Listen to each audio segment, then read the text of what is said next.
तो बच्चों आप स्क्रीन पर देख रहे हैं स्पोर्ट मटेरियल। यहाँ पर मैंने कि 2022 2023 का लिया है, लेकिन जो 2023 और 2024 है वो भी सेम ही है, कोई ज़्यादा फर्क नहीं है, कोई भी फर्क नहीं है, मैं तो ये कहूँगा।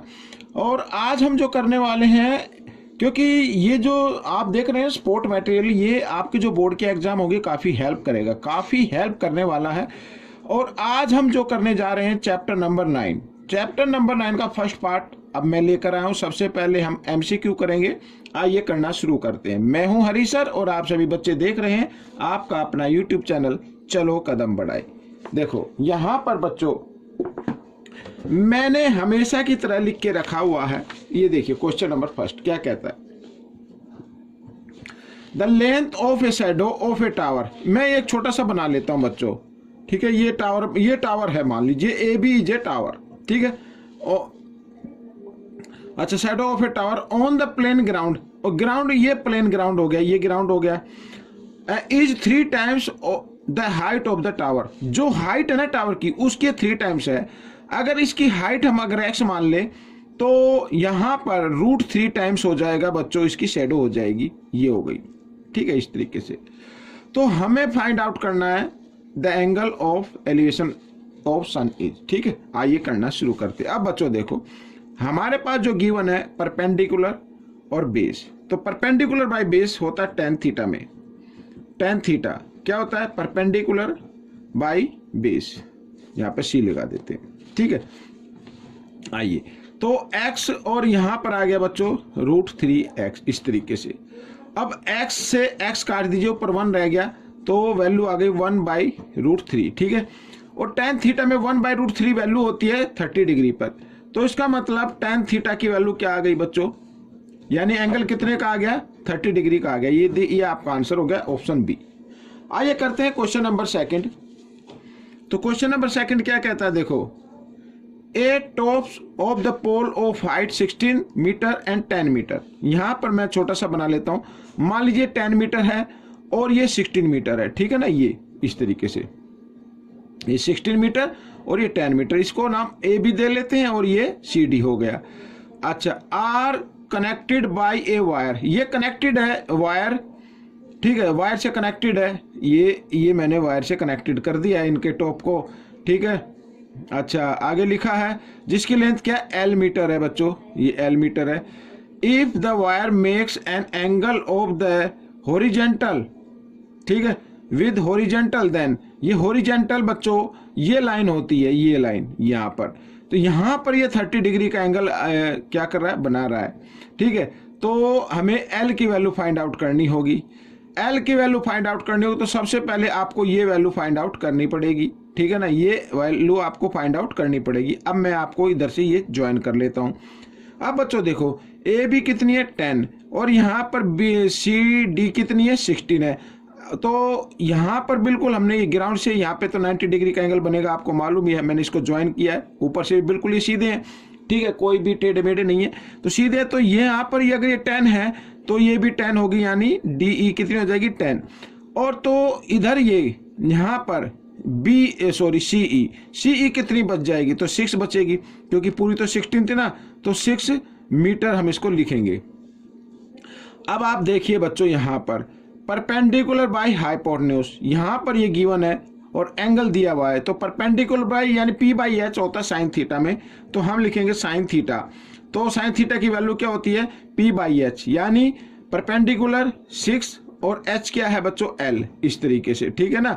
अब थीटा कितने का है, 30 डिग्री का है, यहाँ पर ये मैं रख देता हूँ 30 डिग्री, या यहाँ पर 30 डिग्री की वैल्यू लिख लेते हैं 1/2। मैं इधर रख लेता हूँ बच्चों साइन 30, ठीक है ना। साइन 30 की वैल्यू क्या होती है 1/2 होती है, तो ये साइन 30 मैंने 1/2 लिख लिया यहाँ पर, ठीक है। तो इक्वल 6/l। तो क्रॉस मल्टीप्लाई करते हैं, l को 1 के साथ किया l और 6 2 12, तो l की वैल्यू क्या आ गई 12 मीटर आ गई बच्चों। ऑप्शन सी आपका करेक्ट है। आइए करते हैं क्वेश्चन नंबर 3। ये रहा आपके सामने, देखो क्या कहता है, a pole of height 6 metre cast a shadow 2√3 metre long. यहां पर ये मान लीजिए पोल है, ठीक है, और इधर ये इस साइड में कास्ट हो रही है इसकी शैडो, तो पोल की हाइट है 6 मीटर और इसकी जो शैडो है इसकी है 2√3 मीटर, ठीक है, long. On the ground the angle of elevation of the sun is, sun का एलिवेशन एंगल आपको फाइंड आउट करना है, यहाँ पर ये वाला एंगल आपको फाइंड आउट करना है इस तरीके से, ठीक है। अब इसमें फिर देखिए परपेंडिकुलर की गिवन है, बेस की गिवन है, तो परपेंडिकुलर बाई बेस होता है tan थीटा में, यानी थीटा की वैल्यू आपको निकालनी होगी tan थीटा में। मैं डायरेक्ट लिखता हूँ, ठीक है, परपेंडिकुलर कितना 6 और यहाँ पर इस तरीके से लिख सकते हैं, तो 2 से 2 1 जा 2 2 3 जा 6 इस तरीके से लिख सकते हैं। अब बच्चों हमें करना क्या 3/√3 आ गया, तो हमें क्या करना है इसका रैशनलाइज कर देना है इस तरीके से, तो √3 को न्यूमरेटर से भी मल्टीप्लाई कर देंगे और डिनोमिनेटर से भी कर देंगे, तो यहाँ पर आ जाएगा 3√3 और √3 को √3 से करेंगे तो 3 आ गया, 3 से 3 कैंसिल हो गया बच्चों, tan थीटा की वैल्यू कितनी आ गई √3 आ गई, और ये कितने डिग्री पे होती है 60 डिग्री पे होती है। तो बच्चों यहाँ पर जो एंगल आ गया वो 60 डिग्री आ गया, यानी ऑप्शन बी आपका करेक्ट है, ठीक है। तो इस तरीके से आपको ये करने हैं। आइए करते हैं क्वेश्चन नंबर 4, ये रहा आपके सामने, देखो बहुत ही इजी है, इसको भी कर लेते हैं। ए लैडर ठीक है, ए ladder leaning against A wall make an angle of 60 degree with the horizontal, ठीक, हॉरिजेंटल में सीधी लाइन। जैसे मान लीजिए यहाँ पर ये कोई बिल्डिंग है इस तरीके से और इधर ये लैडर हमने लगा दी इधर ये, ठीक है, ये हॉरिजेंटल का मतलब ये एंगल यहाँ पर 60 डिग्री है ग्राउंड से मान लीजिए। अच्छा आगे लिखते हैं, if the foot of the ladder is 2.5 metre away from the wall, ये वॉल है और ये लैडर की फुट है, तो ये कितनी होगी 2.5 मीटर अवे होगी, यानी अगर हम इसको माने ABC इस तरीके से, तो BC की जो डिस्टेंस है वो कितनी है 2.5 मीटर है। Then find the length of ladder is, तो ये लेंथ हमें फाइंड आउट करनी है, ये वाली, ठीक है ना, ये वाली लेंथ हमें फाइंड आउट करनी है। अब आप देखिए बच्चों यहाँ पर बेस की गिवन है और हमें एच ज्ञात करना है, बी की गिवन है एच ज्ञात करना है, तो B/H होता है बच्चों कोस थीटा में होता है, कोस 60 यहाँ पर लिख लेंगे तो क्या होगा B/H यानी 2.5 और H तो हमें फाइंड आउट करनी है यानी AC फाइंड आउट करनी है।